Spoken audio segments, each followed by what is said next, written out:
¿Qué tal? ¿Cómo están? Muy buenos días, bienvenidos ya a una nueva semana saludable aquí en Junta Médica. Hoy arrancamos con un tema muy interesante. Vamos a hablar de la hiperhidrosis, o también conocido como una sudoración excesiva y además incontrolable. Esto puede aparecer en diferentes partes de nuestro cuerpo, en las palmas de las manos, en la espalda, en el rostro, en la planta de los pies, y puede generar también muchísima vergüenza en las personas. Vamos a conocer todo sobre este tema junto a nuestros especialistas que ya están aquí sentados y enseguida se los voy a presentar. Empezamos.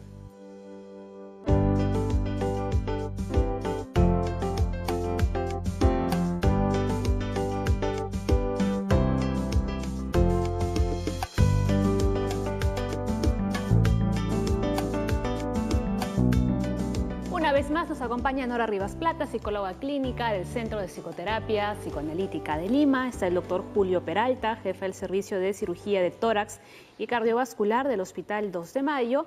Y la doctora Lucía Bobbio, jefa del Servicio de Dermatología, también del Hospital 2 de Mayo. ¿Cómo están? Bienvenidos. Con ustedes empezamos la semana saludable. Hablamos de la hiperhidrosis, ¿no? Ese sudor excesivo. Bueno, aquí con estas luces casi vamos a llegar a eso en un ratito. Cuéntenos un poquito así a grandes rasgos antes de ya ir con el tema en sí. Bueno, la sudoración es una reacción fisiológica normal que tienen todas las personas, ¿no? natural, que es básicamente para control de la temperatura, y generalmente es una sudoración generalizada, pero cuando se produce una sudoración localizada, ¿no?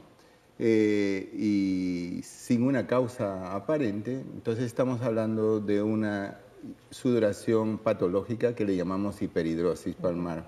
O hiperhidrosis, dependiendo de la zona, puede ser palmar, axilar o plantar. Y la hiperhidrosis generalmente se va a producir con características que se manifiestan desde la niñez generalmente. Es simétrico, o sea, no hay que un lado suda más que el otro lado, generalmente es simétrico en las dos palmas o en las dos axilas. También tiene la connotación de que puede ser un rubor o sudoración facial, que son, digamos, los cuadros clínicos que generalmente hacen de que los pacientes acudan a consulta, ¿no? Ahora, esta sudoración, o la hiperhidrosis, mejor dicho, tiene diversos grados y hay diversos tipos también, ¿no? Así es, así es. Bueno, la piel cumple, como dijo el doctor, una función de termorregulación, y eso está encargado a las glándulas sudoríparas, que existen entre 3 y 4 millones de glándulas a nivel de todo el cuerpo. Lógicamente hay más glándulas localizadas a nivel axilar, palmar, plantar, también en el rostro. Entonces, estas glándulas están a su vez comandadas por un sistema nervioso que se llama sistema nervioso simpático. Entonces, cuando este sistema nervioso simpático sobreestimula a las glándulas sudoríparas, estas van a producir un exceso de transpiración, de sudor, que va a venir a resultar ya incómodo, ¿no?, para el paciente, porque la función de este sudor es regular la temperatura. O sea, si hace demasiado calor, se produce más sudoración, y esta sudoración, al evaporarse, va a enfriar y mantener la temperatura corporal en un nivel estable. Pero cuando hay exceso de sudoración que ya incomoda al paciente, ¿no?, a eso nosotros le llamamos hiperhidrosis. Y desde el punto de vista dermatológico, la hiperhidrosis puede ser considerada como una hiperhidrosis primaria localizada, cuando está localizada en palmas, plantas, o generalizada, que generalmente se asocia a otros problemas de fondo. Y ahora lo vamos a ver enseguida. Sí. Nora, eso también puede traer consecuencias en las relaciones sociales, ¿no? Por supuesto. Hay trastornos como, por ejemplo, la fobia social, que muchas veces es disparada un poco por este problema de la hiperhidrosis, ¿no?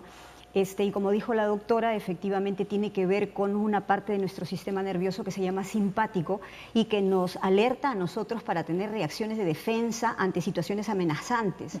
Entonces, ese sistema dispara, ¿no?, una señal al cerebro para que nosotros nos preparemos o para agredir o huir como mecanismo de defensa. Claro. ¿No? Entonces todo nuestro cuerpo se prepara justamente para poder tener estas reacciones y uno de los elementos que se preparan es la temperatura corporal. Entonces, en este caso lo que vemos es que estas personas ya tienen alguna alteración probablemente en este sistema porque los está preparando innecesariamente ante circunstancias que no son amenazantes para una reacción de amenaza ante peligro. Muy bien. Sí. Ya saben, el hashtag lo están viendo ahí en su pantalla. También pueden llamarnos al 619-0670 de 9 a 10. La línea médica está abierta. A ver, atención con esto. Una persona con hiperhidrosis suda demasiado y de manera impredecible. Sudan incluso cuando la temperatura es fresca o cuando están en reposo. La hiperhidrosis puede ser continua o aparecer en fases. El sudor excesivo puede ser localizado o también, como decía la doctora, generalizado. Las personas con hiperhidrosis son más propensas a presentar infecciones en la piel y además pueden puede verse afectado el plano social y emocional, ¿no? Muy bien. Vamos a ver nuestra primera parte del caso, un testimonio que tenemos preparado, lo comentamos con los doctores y seguimos desarrollando nuestro tema del día. Me sudaban las manos terriblemente, terriblemente, y en verdad ya no podía más. Hasta que cuando cumplí 13 años, las manos se me empezaron a hinchar y ya dejaba de ver los pliegues de los dedos. O sea, sudaba tanto y se me hinchaban tanto las manos que ya no podía ver los pliegues de mis dedos y me dolía. Y es ahí cuando yo hablo con mis papás y deciden llevarme al dermatólogo, y ahí me enteré que esto que yo tenía era ya algo fisiológico y no solo nervios. A mí me pasa en las manos y me puede llegar a pasar en los pies también. Al principio lo de mis manos lo normalizaban bastante porque a mí me sudan las manos, a una de mis hermanas le sudan las manos, a mi mamá le sudaban las manos, pero ya lo mío se estaba volviendo muy crítico. Y también tengo una prima que actualmente es más crítica que yo, su situación. Entonces sí, parece que es algo ya genético que está en nosotros.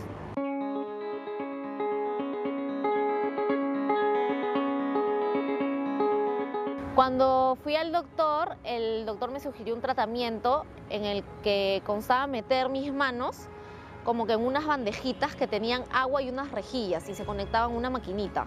Y eso te daba descargas eléctricas. Entonces yo lo probé y no lo quise hacer porque me dolió. Lo segundo por lo que se optó fue mandarme a hacer una crema especial que se hizo en un laboratorio.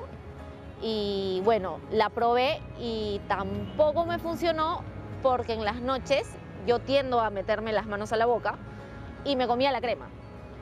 Y finalmente me recomendaron unos antitranspirantes que los venden en cualquier farmacia, pero no me gustó la sensación que me daba.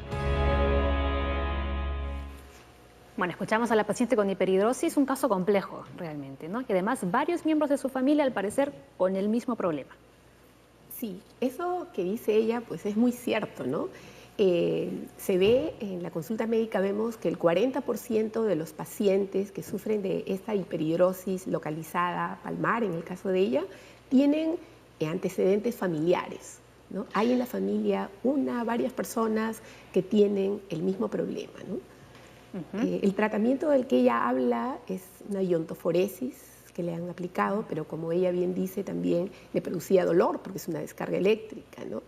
Entonces, hay que decir, en primer lugar, que la hiperhidrosis es un problema de médico con tratamientos algunas veces poco satisfactorios, ¿no? Lo que no significa que vamos a intentar y con la ayuda de todos los especialistas, con un tratamiento multidisciplinario, solucionar el problema del paciente, ¿no? Ahora, ella dijo algo también que me llamó la atención, que era que le sudaba tanto las manos que se le inflamaban los dedos, se le hinchaban los dedos.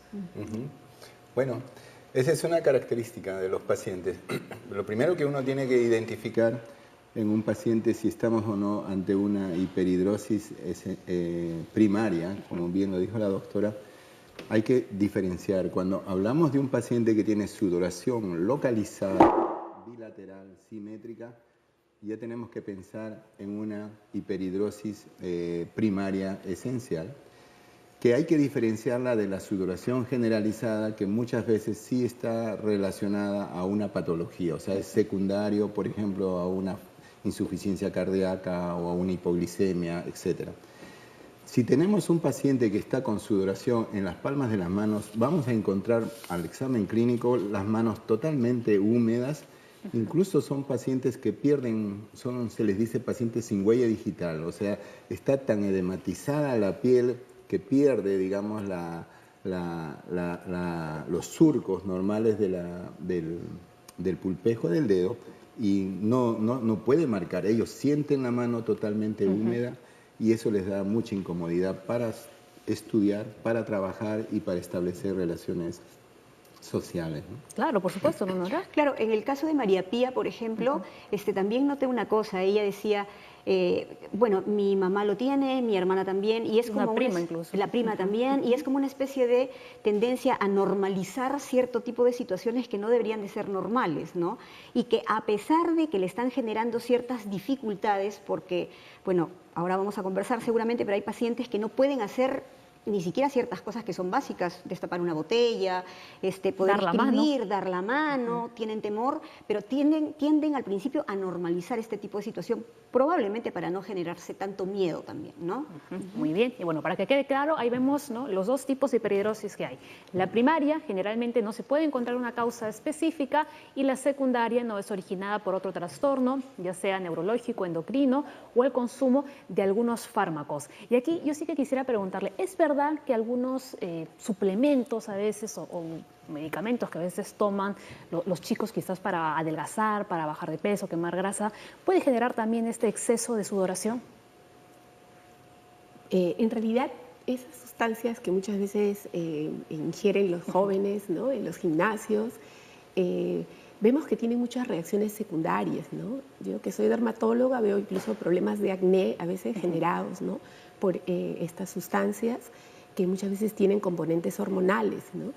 Y lógicamente también podrían producir hiperhidrosis, ¿no?, como muchos otros fármacos, ¿no? Tal es el caso de intoxicaciones por mercurio, ¿no?, de muchos medicamentos o condiciones, como mencionó el doctor, condiciones patológicas que también, ¿no?, problemas de tiroides, problemas endocrinológicos, ¿no?, aumentan también la producción de sudor. Muy bien, perfecto.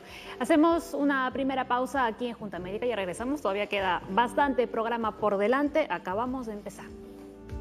Muy bien, antes de irnos a la pausa, estamos comentando con la doctora que hay algunos fármacos que podrían generar hiperhidrosis, pero también estábamos diciendo que hay algunos suplementos que suelen tomar las personas, ahora que está muy de moda esto de acudir al gimnasio y que uno quiere tener efectos inmediatos, ¿no?, y toma muchos quemadores de grasa, y el doctor quería agregar algo respecto a este tema, ¿no? Sí, bueno, muchos de los productos farmacéuticos que se utilizan para adelgazar o para tener un beneficio físico inmediato tienen dentro de su composición hormonas tiroideas, ¿no?, que hace que el metabolismo celular del cuerpo sea mayor y por lo tanto, entre comillas, haya un mayor consumo de energía y haya una pérdida de peso. Pero esto va a producir un cuadro de hipertiroidismo médico que puede producir a su vez una sudoración excesiva. Pero acá hay un dato importante. Cuando viene un paciente joven que recién empieza a sudar, es difícil pensar que se trate de una hiperhidrosis primaria esencial. Generalmente la hiperhidrosis primaria esencial se produce en la niñez, o sea, el 80 a 90%, ya cuando uno les hace la anamnesis al paciente, nos dice que desde niños ellos ya tienen el problema de la sudoración, comienzan a describir las dificultades que han tenido en el colegio. Y cuando viene un joven que recién tiene ese problema, entonces uno ya tiene que pensar que es una hiperhidrosis secundaria y tiene que indagar en datos como los que estamos conversando, ¿no? Muy bien, interesante. Ahora, si la persona deja de consumir esos suplementos, ¿también deja de sudar en exceso? Claro, en este caso, cuando es producido por un agente extraño, como en este caso estos fármacos, o por una enfermedad, ni bien se soluciona o se retira la medicación o se soluciona la enfermedad concomitante, la hiperhidrosis desaparece. ¿No? El organismo vuelve a su normalidad. Así es, porque es una hiperhidrosis secundaria, ¿no? Bien, eso es importante saberlo. Vamos a ver nuestra segunda parte del caso y seguimos comentando. También una de las tantas salidas que yo busqué con mi hermana, que también tiene hiperhidrosis, fue hacernos una operación que consiste en que acceden a tu glándula y como que le ponen un clip, algo así me explicó el doctor, le ponen un clip a la glándula para que ya no corra tanto, por así decirlo, pero para eso tienen que utilizar anestesia general y desinflar el pulmón. Entonces ahí sí no tuve el apoyo que yo esperaba de mi familia por parte de mi papá, porque como es una operación de riesgo, cuando uno le comenta a la gente, me sudan las manos todo el tiempo, te dicen de todo, ¿no? Échate limón, remoja las manos en jugo de limón, pero lo más raro que me han dicho que haga es hierve camote, deja que se fermente, que se pudra el camote, y cuando el camote esté podrido, como que masajea el camote, eso te va a quitar el sudor.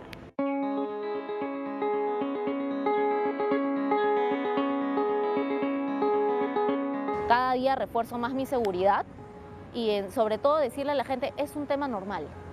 O sea, es una enfermedad, yo la tengo hiperhidrosis, me sudan las manos y ya. Así es, les tendría que decir que primero vayan al dermatólogo, porque no es algo de nervios, no es ansiedad, no, está en nuestro cuerpo. Y bueno, a los papás que le digan a sus hijos, a los niños, que es algo normal, que le puede pasar a cualquiera, que así nacemos y que les den esa seguridad que sobre todo los niños necesitan en la época, sobre todo ahorita, ¿no? Donde existen tantas cosas. Eso, a los papás como que apoyen a sus hijos, llévenlos al médico, si te está pasando, pide ayuda y busca un tratamiento. Bien, agradecemos a María Pía no solo por el testimonio que nos ha brindado, sino por el mensaje que también nos ha dejado, ¿no? Bueno, aquí los doctores se reían un poco cuando María Pía estuvo contando, ¿no?, las cosas que a veces la gente le decía que podía hacer, ¿no?, para evitar la sudoración. Que en realidad, por lo que veo en sus caras, no tiene nada que ver, no sirve. Bueno, a mí no me sorprende porque en dermatología estamos acostumbrados a que los pacientes apliquen infinidad de recetas caseras de la abuelita, ¿no?, del vecino, en la piel, ¿no? Y ya que estamos acá un poquito para contribuir, ¿no?, a aumentar el conocimiento de todos, decir, ¿no?, que tengan mucha precaución antes de aplicar algo, consúltenlo a un médico, ¿no? Porque eso del camote, pues hemos visto infinidad de recetas, ¿no?, incluso de las más extrañas que se pueden aplicar, incluso orina en alguna zona de la piel para solucionar un problema, ¿no? Entonces eso lo único que hace es producir dermatitis de contacto, ¿no?, irritar más la piel, traer al problema que ya tenemos, traer otros problemas adicionales, ¿no? Entonces, con eso, por favor, mucha precaución, ¿no? Siempre hay un médico cerca, a quien se le pueda consultar, ¿no?, antes de hacer esos tratamientos. Cualquier experimento, ¿no? Y lo otro que me parece que ella, bueno, se ve que ha recibido muchos tratamientos, pero la parte psicológica, ¿no?, acá está la doctora, la parte psicológica, parece que eso no lo ha visto mucho, ¿no?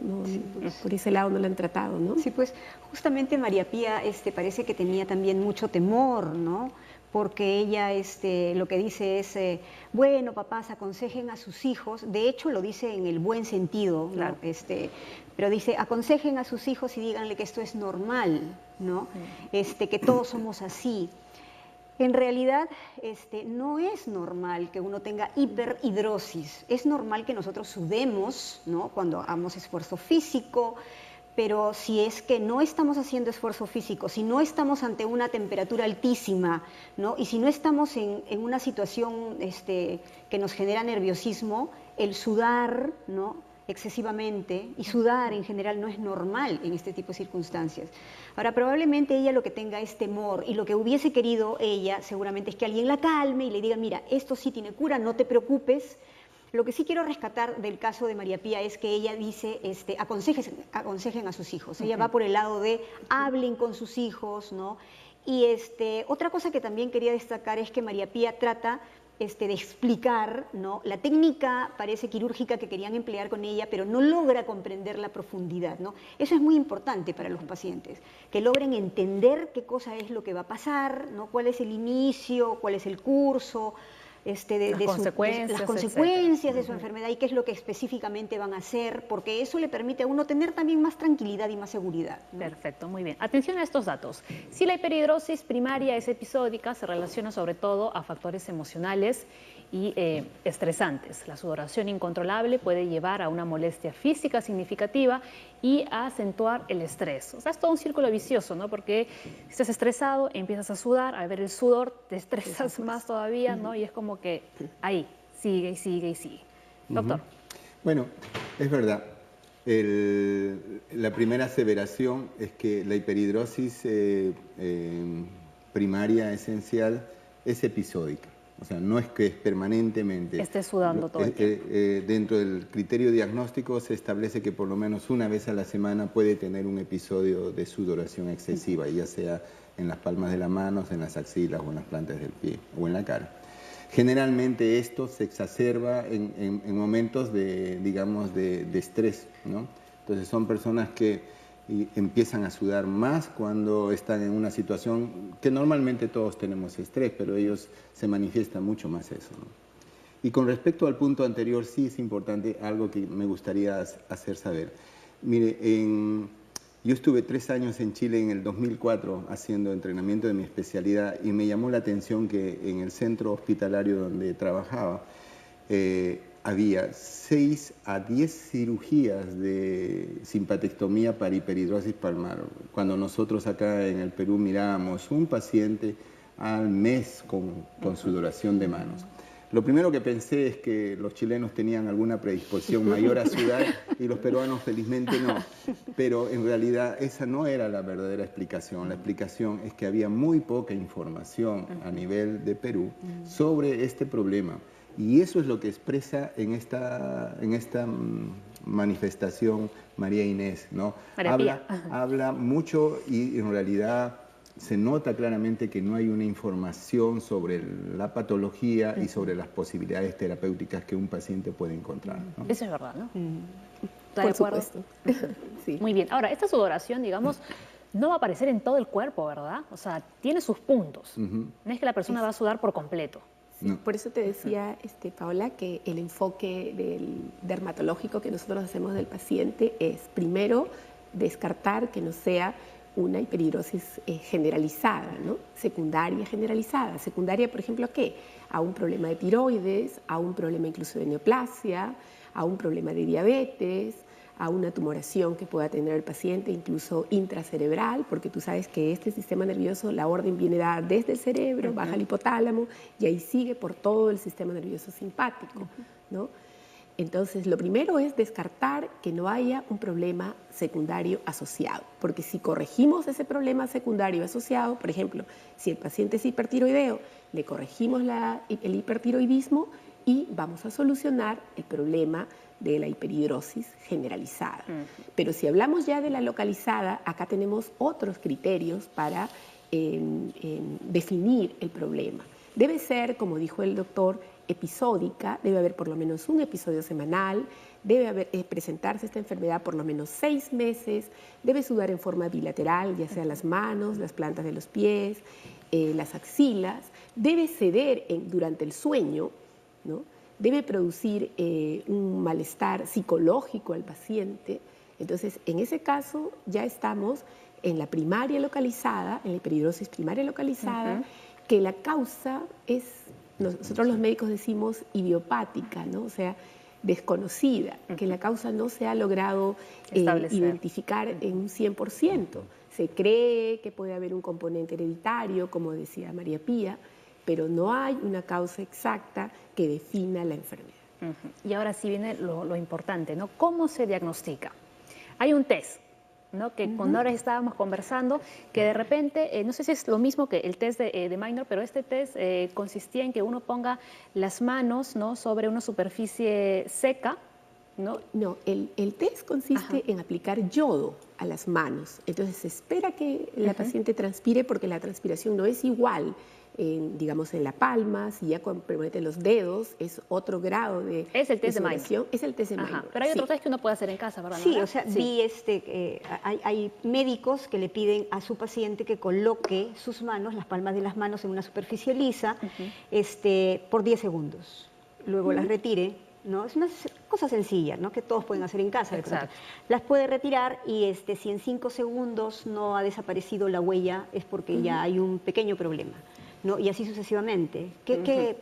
Claro, hay varios test en realidad, ¿no? El que se hace para los estudios, para la aplicación de toxina botulínica, es el test de Minor. Entonces, como te explicaba, luego de poner el yodo, el paciente transpira, se aplica un almidón en polvo y el almidón con la transpiración y el yodo va a formar zonas de una coloración medio violácea.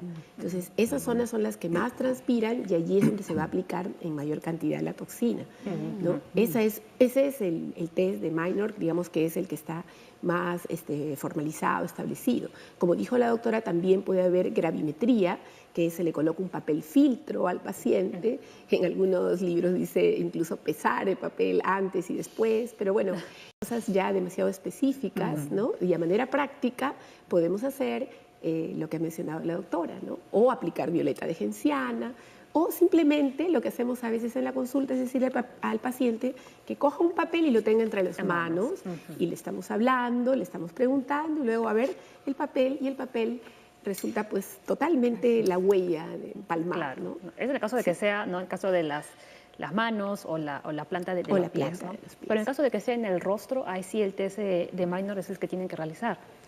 Sí, podría ser en realidad. Uno cuando está conversando con el paciente se da cuenta, ¿no? De que el paciente inmediatamente se comienza a llenar de sudor, ¿no? Se pone rubor. Sí, entonces... y siente una incomodidad, ¿no? Ellos hablan de que una vez que ya se dispara ese fenómeno, sigue para adelante y ya no lo pueden controlar. Entonces es lo que tú comentabas, ¿no? Que se hace un círculo vicioso. Muy bien, a ver, atención a este cuadro porque son algunos criterios diagnósticos. A ver, si la sudoración es focal y excesiva con más de 6 meses de duración y sin causa aparente, lo decía la doctora, bilateral y simétrica, interrumpe las actividades diarias comunes. Ahora también, si por lo menos es una vez a la semana y focal durante el sueño. ¿Están de acuerdo? Sí, eso lo hemos dicho. En conclusión, lo que han dicho ustedes. Lo que hemos venido diciendo, sí. El dato importante, yo creo que más allá de un examen específico para ver si hay o no sudoración localizada o no, yo pienso que es la historia clínica del paciente. Para nosotros es importante saber que es un paciente que inicia su problema de sudoración desde la niñez, es un dato muy relevante. Otro dato relevante es el hecho de que puede tener antecedentes familiares, los papás o hermanos que tengan el mismo problema. Y el otro es obviamente ver el examen. Es bien notorio un paciente que tiene la mano húmeda, es como cuando uno ve a una persona que ha estado con un buen tiempo la mano sumergida en agua. Cuando estamos en la piscina y tenemos toda la piel engrosada, es característico. Arrugadita, ¿no? Sí, macerada, ¿no? Sí, macerada, ¿no? exacto.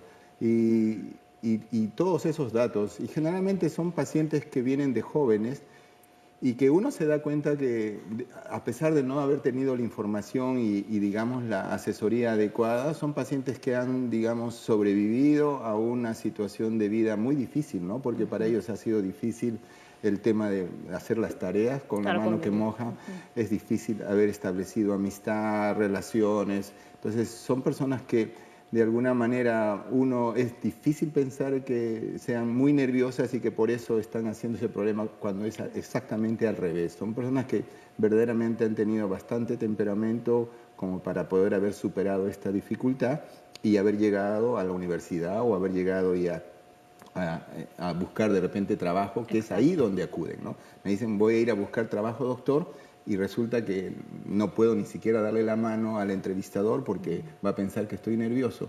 Entonces, es en ese instante que recién ellos ven y sienten la necesidad de acudir a la ayuda de un médico, cuando debieron haberlo hecho mucho antes, ¿no? Muy bien. ¿Algo que comentar? Sí, a la pausa. justamente lo que el doctor decía es que son personas que, como traen este trastorno de muchos años, han hecho un montón de cosas para poder sobrellevarlo, ¿no? Entonces, a veces a simple vista no se puede ver que alguien tiene sudoración palmar porque son personas que ya se las agenciaron para secarse las manitos bien. Claro, ellos ya generaron una serie de actitudes y rituales, ¿no? Así es, rituales y sobre todo compensatorios, ¿no? Y para protegerse en realidad, ¿no? Porque tienden a ocultar su síntoma, ¿no? Claro, ¿no? O sea, ninguna persona se muestra pues con hiperhidrosis palmar o hiperhidrosis en general. Tratan de ocultarlo porque les genera mucha vergüenza, Claro, ¿no? Y reacciones también de parte de las personas, de terceros, que les pueden afectar, ¿no? Por supuesto. Por ejemplo, hay personas que pueden sudar mucho en las axilas, ¿no? Siempre van a estar con los brazos hacia abajo, ¿no? Sí. No, nada Incluso a veces no quieren ir al médico, ¿no? O sea, lo mantienen como algo oculto, ¿no? Como algo que lo guardan muy para dentro, ellos nada ¿no? más, ¿no? Muy íntimo. Sí. Muy bien. Hacemos una pausa en Junta Médica, regresamos con todas las consultas que ya nos están llegando a las redes sociales. Tenemos una llamada telefónica, Gladys, desde San Borja. Buenos días. Buenos días. Mi pregunta es la siguiente. Mi hijo tiene actualmente 30 años. A los 20 años fue operado por la sudoración que tenía en las manos. Pero después que pasó el tiempo empezaron las sudoraciones en las espaldas y en los pies. Él iba al gimnasio y tomaba estas esteroides que dice usted. Él no puede estar en espacios cerrados. ¿Cuál es el consejo que me da? Muy bien, Gladys. A ver. Muchos consejos creo que le van a dar para ella y a su hijo. Adelante. Bueno, miren, para empezar, el tratamiento de la simpatectomía videotoracoscópica que normalmente se está haciendo ahora como tratamiento final de la hiperhidrosis palmar esencial o axilar, básicamente lo que cumple es cortar las fibras simpáticas y va a producir, pues, la interrupción de la comunicación de las fibras simpáticas a estas zonas de estas glándulas sudoríparas. Y con eso hay un 99% de solución. Pero sí hay efectos, ¿cómo se llama?, colaterales, como es la sudoración compensatoria que le llaman, que sucede en 1% de pacientes, que generalmente es a nivel del ombligo o generalmente en la parte posterior de la espalda. Por otro lado, tienen que entender que la simpatectomía videotoracoscópica soluciona el problema de la sudoración de manos, de las axilas y también del rubor facial o sudoración facial, pero no soluciona el problema de la sudoración de las plantas del pie, porque eso tiene que ver con otra cadena simpática que está a nivel abdominal y requiere otro tipo de tratamiento.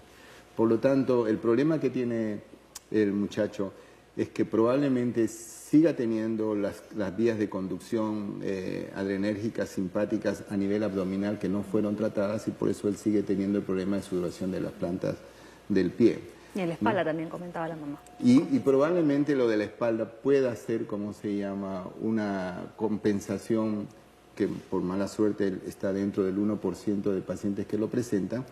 Pero habría que indagar bien, ¿no? Porque es un muchacho joven que realiza bastante actividad física. Verdaderamente habría que ver si es que esa sudoración es o no una sudoración, una hiperhidrosis compensatoria, ¿no? Ahora, la mamá también comentó que, si no me equivoco, tomaba esteroides, ¿no? Sí. Así es. ¿Eso tendría algo que ver con la aparición de Habría que ver qué tipo de medicación está tomando, qué tan frecuente es la sudoración que tiene a nivel de plantas del pie, a nivel de la espalda, para verdaderamente valorar y ver que pueda estar dentro de las posibilidades que te digo, ¿no? Uno es una sudoración compensatoria, otra es que pueda ser secundaria a las pastillas que toma para obtener una mejor forma física, y la otra es que pueda hacer por su propia actividad física que el joven realiza, ¿no? En realidad, ¿podría someterse a una segunda cirugía? Para el caso de la parte de la vía axilar y palmar, ya no. Para el tema de las plantas del pie, sí, se puede hacer una simpatectomía lumbar, ¿no? Muy bien. Yo quisiera también ver un poquito esto que dijo la señora, porque ella habla sí de que su hijo hace bastante deporte, pero también añade que no puede estar en espacios cerrados, ¿no? Entonces, yo me pregunto, ¿el hecho de no poder estar en espacios cerrados es por qué? ¿Porque él piensa que suda? ¿O porque ya hay alguna otra situación asociada, ¿no? Hace un momento hablábamos acerca de las fobias, ¿no? Y cómo una hiperhidrosis puede disparar probablemente una fobia. Entonces sería bueno que consulte la persona con un profesional, también psicólogo, ¿no? Para ver cuál es esta circunstancia que está pasando el chico, ¿no? Perfecto, muy bien. Vamos con este cuadro, ¿no?, que nos va a presentar cuáles son los síntomas más complejos de la hiperhidrosis, ¿no? Prolongada, sudoración prolongada, con dolor o presión en el tórax, con pérdida de peso, y también de apetito. Se presenta con más frecuencia durante el sueño. ¿Están de acuerdo ustedes con este síntoma? Porque antes decíamos que durante el sueño, cuando uno está dormido, más bien no hay. Podría ser la generalizada. La generalizada. ¿No? Que sea por un problema subyacente. En ese caso sí, incluso puede ser el doctor que es cirujano, ¿no? Podría ser un tumor a nivel torácico también, que esté produciendo ese dolor torácico del que habla ahí, ¿no? Y que se puede presentar durante el sueño también, dificultad para respirar, ¿no? Los latidos cardíacos rápidos y fuertes y también fiebre. A mí me parece que esos síntomas más complejos van asociados a una hiperhidrosis generalizada secundaria. Cuando hay un problema ahí, ese paciente tendría que ser visto, ¿no?, de una manera muy integral para descartar algún problema. Porque puede tener asociado otra cosa, así realmente, es, ¿no? Así es. En el caso de nosotros, cuando analizamos o vemos a un paciente que nos consulta para la posibilidad de un tratamiento, nosotros tenemos que estar seguros de que tiene hiperhidrosis primaria esencial. Y por lo tanto tenemos que hacer una serie de exámenes para precisamente descartar que no se trate de una hiperhidrosis secundaria, como por ejemplo estos síntomas que da, nos haría a nosotros pensar más en un problema secundario y tendríamos que ahondar en más exámenes para descartar eso, ¿no? Muy bien. Ahora, el sudor, cuando hablamos de la hiperhidrosis primaria, la localizada, ¿tiene olor? No. ¿Va acompañado de un olor esto? Algunas veces sí, ¿no? Eso nosotros le llamamos bromhidrosis, ¿no? Aquí están comprometidas glándulas apocrinas, que son las que dan el olor y que están localizadas en superficies corporales, por ejemplo, en genitales, en pliegues, en axilas, ¿no? Ellas sí tienen un olor peculiar, ¿no? Dan un olor peculiar. Sí. Muy bien. Acá tenemos una pregunta, Mónica, desde La Molina. Esta va directa para Nora. Dice, sufro de hiperhidrosis desde niña. A raíz de eso, busqué ayuda con un psicoterapeuta. Sin embargo, mi hija también ha empezado a tener sudoración palmar. Mi psicoterapeuta me ha dicho que no le comente para que no se estrese. ¿Hago bien?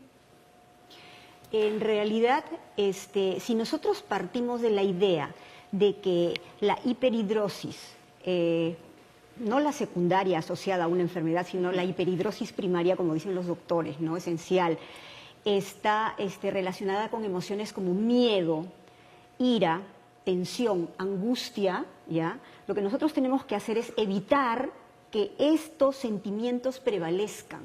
Entonces, si la señora más bien habla con su hijita, pero sin acentuarle el miedo, la angustia, la ira o la tensión, creo que le va a ser muchísimo mejor que ocultarle que existe esta circunstancia en la familia. Ya hemos escuchado a los doctores que ellos dicen que este es un asunto que tiene también una situación hereditaria, ¿no?, genética, de pronto, no lo sabemos, pero se hereda, pues. Entonces, si la señora tiene el problema y la hijita también lo tiene, es mejor que la señora hable con su hija, pero desde un lenguaje sencillo. Como comentábamos con los doctores, es bien importante que uno sepa dosificar la información que le va a dar al niño, ¿no?, de acuerdo a la edad. ¿Para qué hablarles en difícil si son pequeñitos? La idea es que nos entiendan, ¿no? Pero la finalidad es quitar esta situación de tabú, de misterioso, de tenebroso, ¿no? Y más bien preocuparse por aclarar las cosas que tienen que aclararse y buscar la ayuda profesional pertinente, ¿no? Muy bien, importante. Más consultas tenemos. A ver, aquí en el Facebook. Berta González, buenos días. Una pregunta para los médicos. Mi hijo tiene 11 años y a menudo le sudan las manos y pies y también se le pelan. El sudor es fuerte en todo su cuerpo y ya se escalda, dice, en los pliegues. ¿Qué especialista debe visitar? inicialmente el dermatólogo, ¿no? Lo que pasa es que el sudor pues tiene componentes que pueden producir irritación en la piel. Entonces, esto es una consecuencia de la hiperhidrosis, ¿no? Puede agrietarse la piel, puede macerarse, puede irritarse, ¿no? En ese caso tenemos que agregar pues tratamientos a base de antiinflamatorios, corticoides, ¿no? Pero decirle que esta irritación de la piel, ella creo que habla de una descamación, ¿no? Un resecamiento, eso es consecuencia de que está sudando excesivamente, consecuencia de la hiperhidrosis. Entonces, primero hay que tratar la irritación, la inflamación, y en segundo lugar, ¿no? Tratar el problema de fondo, que es la hiperhidrosis. Y ahí ya pues ver un tratamiento, ¿no? Muy bien, vamos con la siguiente. Fiorella dice: buenos días, tengo mi hijo de 13 años. Bueno, a él le suda todo el cuerpo y se refleja más en el rostro, los brazos. Y bueno, dice que los polos de diario, las camisas del colegio, se las saca súper mojadas. A la actualidad, él tiene que andar con servilleta o pañitos. Sí. Bueno, es un caso que por los signos y síntomas que nos describe la mamá, es un paciente que tiene probablemente una hiperhidrosis esencial, ¿no? Requiere obviamente una evaluación, un estudio, descartar otras causas y inmediatamente proceder a plantearle tratamiento, ¿no? No, y además añade más cosas. Dice que cuando camina por la calle o da algunos pasos, suda terriblemente. En ocasiones salimos de paseo, llegamos a casa de un familiar y en el rostro se refleja más el agua, y dice que cae así a botones. Quiere saber a qué se debe, cómo tratar, qué poder hacer para ayudar a mi hijo, porque ya empieza a sentir incomodidad y en ocasiones dice, me acabo de mojar, y no es así. Así es. O sea, la hiperhidrosis esencial no solamente uno tiene que concebirlo como que una persona suda sin una causa aparente. Generalmente esta se puede exacerbar por razones obvias, ¿no? Si es un paciente que va a hacer una exposición, hay mucho estrés, que normalmente uno empieza a transpirar. En el caso de un paciente que tiene hiperhidrosis esencial es mayor. En el caso de este paciente que hace ejercicio al caminar, la sudoración va a ser mucho más excesiva que lo que normalmente es en una persona que no tiene esto, ¿no? Entonces, lo que nos está describiendo sí es un cuadro de hiperhidrosis, lo que habría que determinar bien si es esencial o primaria o si es secundaria, y de acuerdo a eso plantearía el tratamiento que corresponde. Porque aquí va el último dato, y es que su papá tiene lo mismo. Eso, el hecho de que sea desde niño, el hecho de que sea en zonas que generalmente son axilas, como refiere la camisa, las palmas de las manos y la sudoración facial, hablan más a favor de que sea primario. Y el hecho que tenga un antecedente hereditario también, ¿no? Habla a favor. Hay un dato que me gustaría remarcar, que si bien es cierto, no es sudoración propiamente dicho, pero está muy relacionado con esta patología y se trata también con la simpatectomía videoteroscópica, que es el rubor facial. Son pacientes que se ponen rojos sin ningún motivo, y para ellos es un tema social increíblemente difícil de manejar, ¿no? Entonces, cualquier cosita están rojos, las personas creen que está avergonzado, que es muy tímido, etcétera, y tienen muchas dificultades para su desarrollo. Y el tratamiento para ellos es similar al tratamiento que tiene el paciente con sudoración facial, ¿no? Yo quisiera destacar algo. Alguien decía, la piel es el fiel reflejo de las influencias psíquicas, ¿ya? Y enfocando al aspecto de la pregunta de la señora sobre el tratamiento, yo quisiera recomendarle a la señora un tratamiento integral, ¿no? O sea, además de ver al médico, dermatólogo, especialista en este tipo de circunstancias, también consultar con un psicoterapeuta, porque este chico se está sintiendo, me imagino, como decías tú al principio, ¿no? Es una especie de arma de doble filo, ¿no? Es un círculo vicioso. Efectivamente, la hiperhidrosis le genera angustia, le genera estrés, ¿no? Pero él tiene hiperhidrosis por estrés y por angustia, ¿ya? Entonces, el chico está en una edad en que está en contacto con sus pares, en que el cuerpo se convierte en un elemento sumamente importante porque es un adolescente o preadolescente, y hay un conjunto de circunstancias emocionales que los preocupan. Una característica que nosotros vemos en pacientes que tienen dificultades para hablar de sentimientos es justamente esto, que el síntoma brota a través del cuerpo, ¿no? Entonces hay algo que se llama alexitimia, dificultad que tienen algunas personas para hablar, ponerle palabras a sus emociones. Entonces, esto ayudaría mucho a este chico también, ¿no? Como parte de este tratamiento integral que sugerimos. Por supuesto, ¿no? Trabajo multidisciplinario. Sí, él requiere una evaluación integral, ¿no? En tanto, ¿qué se le puede recomendar a la mamá, ¿no? Que evite esas situaciones de estrés en las cuales él se enfrenta a esa hiperhidrosis. Hay pacientes que incluso con algunos alimentos, ¿no?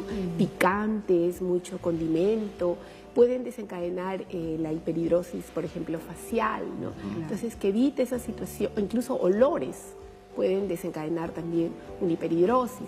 Y la ropa que debe usar es una ropa, evitar ropa de material sintético, ropa que le haga transpirar más, ¿no? Entonces, tomar algunas medidas. Algunas acciones, ¿no? Sí. Perfecto. Pausa nuevamente, regresamos ya con los tratamientos, ¿no? Y las conclusiones finales. A ver, para empezar ya con el tema de los tratamientos, a ver, en casos graves puede ser recomendable la cirugía para extraer las glándulas sudoríparas o desconectar los nervios responsables de la sobreproducción de sudor. Muy bien, vamos a hablar de la cirugía, pero antes de hablar de la cirugía, la doctora quería, ¿no?, hablar de otros tratamientos adicionales. Sí, lo que pasa es que la cirugía, si bien, como dijo el doctor, tiene un 99.2%, me parece, de efectividad, no vamos a comenzar por la cirugía, ¿no? Vamos a comenzar por tratamientos de primera línea. Primera, segunda, tercera y cuarta línea ya es la cirugía. Entonces, en primera línea vamos a comenzar con los tratamientos tópicos. Como vemos en la tabla, ¿no? Bien puesto allí. Y los tratamientos tópicos son preparados magistrales que solemos hacer los dermatólogos a base de cloruro de aluminio, de zinc, de circonio. Lo que más usamos es el cloruro de aluminio en concentraciones que van hasta el 20%. ¿Qué hace este cloruro de aluminio? Va a taponar los conductos de las glándulas ecrinas y va a producir atrofia, o sea, disminución del tamaño de las glándulas ecrinas. Entonces, hay pacientes que cuando la sudoración, la hiperhidrosis no es muy severa, podrían verse favorecidos con este tratamiento tópico, que es bastante sencillo, ¿no? Porque es formularle un preparado, también hoy en día viene ya preparados directamente de los laboratorios, tanto en polvo como para los pies, tanto en soluciones, para las axilas, en desodorante incluso, en roll-on, viene para las axilas, y para la cara en gel. Y esto se aplica en la noche. Eso, ahí va la aplicación. Sí. Solo en las noches. Debe aplicarse solo en las noches para que en ese momento la glándula no esté como que, digamos, activada, ¿no? Entonces se aplica todas las noches y se supone que más o menos en 2 a 3 semanas debe verse ya el efecto y entonces ya se disminuye el tratamiento, ya no se hace diario, sino se hace un tratamiento de mantenimiento 2 veces por semana. Muy bien. A ver, vamos con el siguiente tratamiento. Y lo segundo sería la iontoforesis, ¿no? Que lo mencionó también la paciente, María Pía, me parece, lo mencionó, que era colocar manos y pies, o manos dependiendo, como en unas bandejas de agua. Ahí lo vemos en la imagen, ¿no? Sí, así ahí está. Y hay una transmisión eléctrica continua, en una corriente galvánica continua, porque el sudor transcurre por gradientes de potenciales, ¿no? Entonces, de ese modo también se va como a inactivar las glándulas, ¿no?, sudoríparas. Estos tratamientos se hacen inicialmente 3 veces por semana, de 10 a 20 minutos, y luego de que se va corrigiendo el problema, ya se hacen tratamientos de mantenimiento cada 15 días, ¿no? Cada 3 semanas se vaya graduando de acuerdo, personalizando el tratamiento de acuerdo a la evolución del paciente. Muy bien. Seguimos avanzando. La toxina botulínica. Bueno, la toxina botulínica, pues, muy de moda, ¿no? Tal vez la dificultad sea un poco el costo de la toxina. Se puede aplicar en axilas, manos, pies. Es un poquito doloroso, al igual que la iontoforesis, ¿no? Ahí se usa el test de Minor para identificar el área en donde vamos a aplicar más toxina. Y lo que hace esta toxina es actuar a nivel de la transmisión de la acetilcolina, ¿no?, en el sistema nervioso simpático, y también va a paralizar un poco la musculatura. Entonces, el tratamiento sí no va a ser como lo que explicaron el doctor definitivo, sino va a ser solamente paliativo, ¿no? Va a tener una duración de 6 meses aproximadamente. O sea, cada 6 meses hay que aplicar nuevamente la toxina. Cada 6 meses tendría que volverse a aplicar la toxina, ¿no? Es un tratamiento que también se suele hacer en casos que no responden a los tratamientos anteriores, ¿no? Y ya por último, antes de irnos con el doctor, ¿no?, el tratamiento que vemos ahí, microondas, terapia sistémica. Bueno, microondas es un tratamiento que no lo solemos hacer con mucha frecuencia, ¿no?, porque generalmente tiene un principio similar a la iontoforesis. Entonces lo que más usamos es tratamientos tópicos, toxina botulínica, iontoforesis. Cuando no responde a nada de eso, lo derivamos donde el doctor, ¿no?, a cirugía de tórax, y ya el doctor nos va a explicar el tratamiento quirúrgico, ¿no? Eso no es patrimonio nuestro.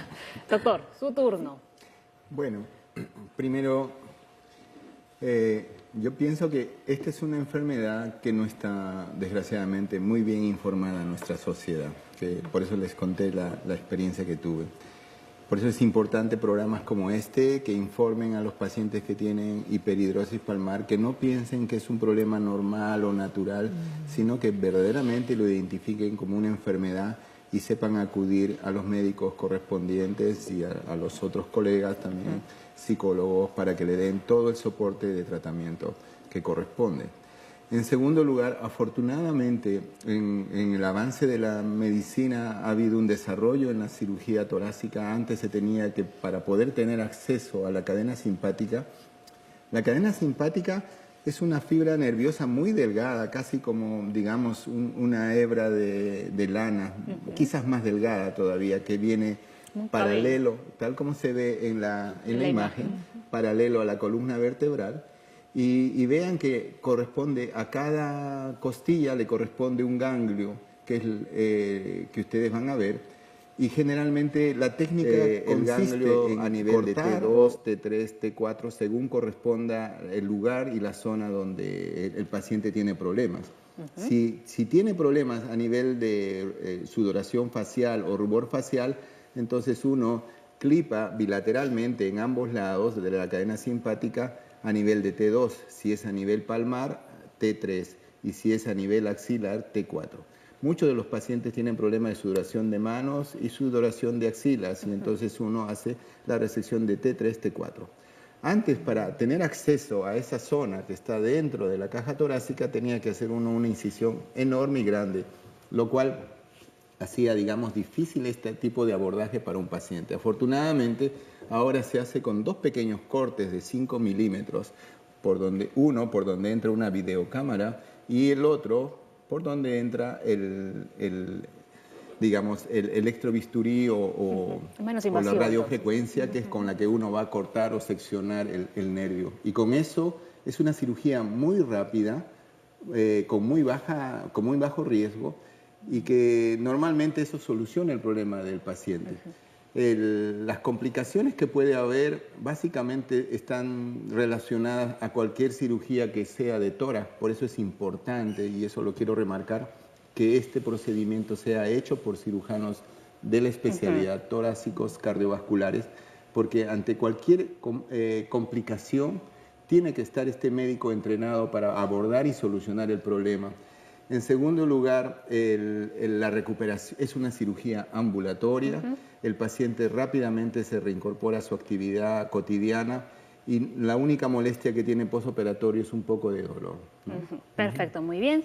Y Nora, ya para despedirnos. Yo creo que, vuelvo a enfocar el tema del tratamiento integral, porque sí es cierto, tanto los tratamientos tópicos que con los que nos ha ilustrado la doctora, como la simpatectomía de la que nos ha hablado el doctor, nos van a proporcionar un alivio, ¿no?, temporal o definitivo de un cierto síntoma físico.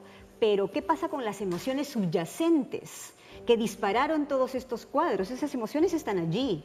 Y mientras no las tratemos, mientras no analicemos todo esto, entonces la persona podría empezar a presentar tal vez hasta otro tipo de síntomas. Esto es muy importante. El tratamiento integral que incluye el psicoterapéutico es muy importante. Muy bien, ya nos ha quedado claro. Entonces, hoy voy a terminar aquí, al costado de los doctores. No quiero caminar. Muy bien, mañana ya saben, a las 9 en punto, regresa la Junta Médica. Nos vemos. Chao.